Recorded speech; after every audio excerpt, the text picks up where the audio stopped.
Die eerste medalje van Namibia was dan 'n brons, wat Talaya Foster ook gewen het. Sy het daar al die pad gevlieg van Auckland in Nieu-Seeland af, waar haar familie bly, tot in Accra in Ghana, en deelgeneem in die vroue paalspring.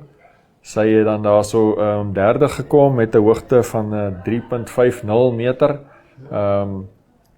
Die wenner van Suid-Afrika was Ansu Meidebeer, 4.30 meter.